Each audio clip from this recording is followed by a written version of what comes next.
The right SaaS retention offer depends entirely on why a customer is trying to cancel. Most teams don't even bother asking before they show one. A lot of SaaS companies treat retention offers the same way.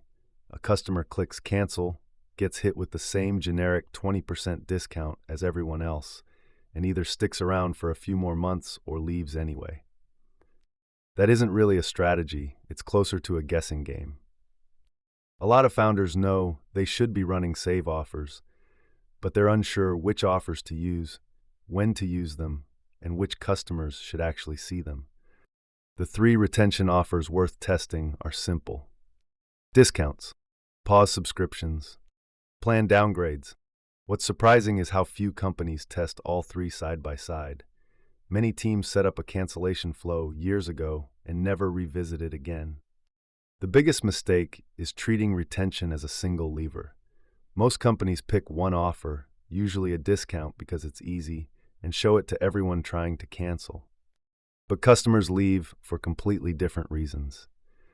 Someone leaving because money is tight this month needs a very different experience from someone whose team has scaled down temporarily. Another common mistake is relying too heavily on discounts because they feel safe.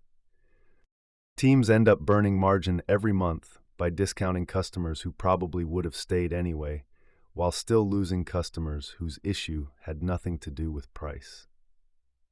Some customers have a product fit problem. Others have a usage problem. Others have a packaging problem. And many companies never even ask which one it is.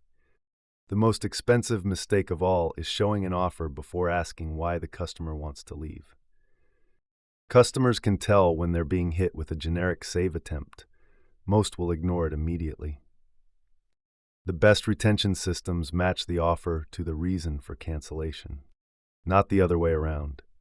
Let's start with discounts.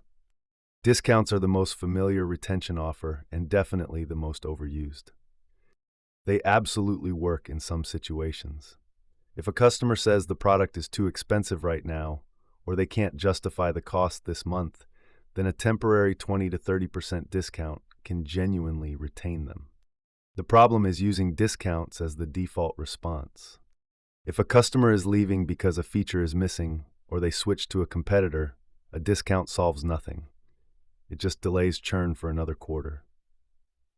That's not retention, that's postponement. A better approach is testing whether smaller discounts perform just as well as larger ones for price-sensitive customers, while avoiding discounts entirely when price isn't the real issue. The second retention offer is the pause subscription, and this is the one many teams completely overlook. Sometimes customers aren't actually leaving for good. They're between projects. They're scaling down temporarily. They're on parental leave.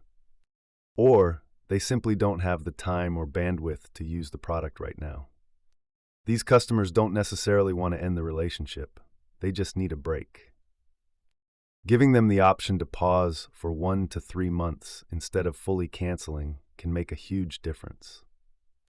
A meaningful percentage of these customers often reactivate on their own once their situation changes. What makes the pause especially attractive is that it protects margin. You're not discounting the product, you're simply keeping the relationship alive. The key thing to test is duration. Does a 1-month pause outperform a 3-month pause? You can usually find out fairly quickly. The third retention offer is the planned downgrade, and it's surprising how many companies ignore it entirely. When a customer says the product is more than they need, or they're not using all the available features, they aren't necessarily saying the product is bad. They're saying the plan is wrong. Moving customers to a smaller tier keeps them in your ecosystem, preserves recurring revenue, and leaves the door open for expansion later if their needs grow again. Many companies retain a significant percentage of would-be churners simply by surfacing a lower-cost plan customers didn't even realize existed anymore.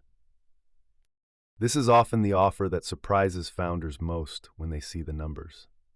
The key to making all of this work is matching the offer to the reason for cancellation in real time. If someone says the product is too expensive, show a discount. If they're not using the product right now, offer a pause. If they don't need all the features, offer a downgrade.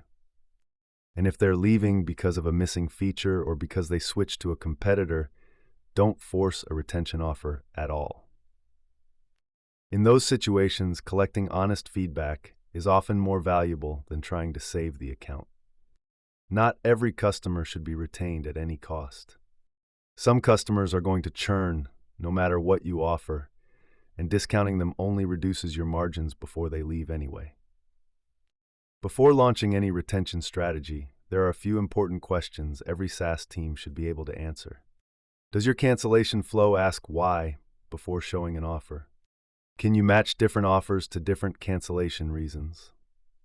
Do you know which offers work best for specific customer segments and plans? And can you clearly explain why a specific customer saw a specific offer? Most companies can't answer those questions cleanly. The companies that can are usually far ahead of everyone else. One of the most valuable sources of data in any SaaS business is sitting inside the cancellation flow itself. Over time, that data reveals where pricing friction exists, where packaging is misaligned, and where the product may not be meeting expectations.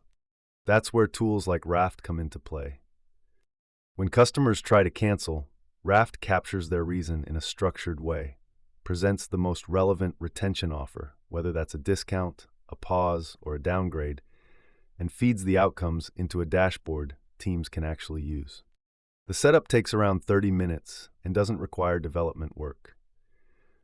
Many founders start with one offer, then gradually layer in the others over time, and often see save rates improve steadily over the following months.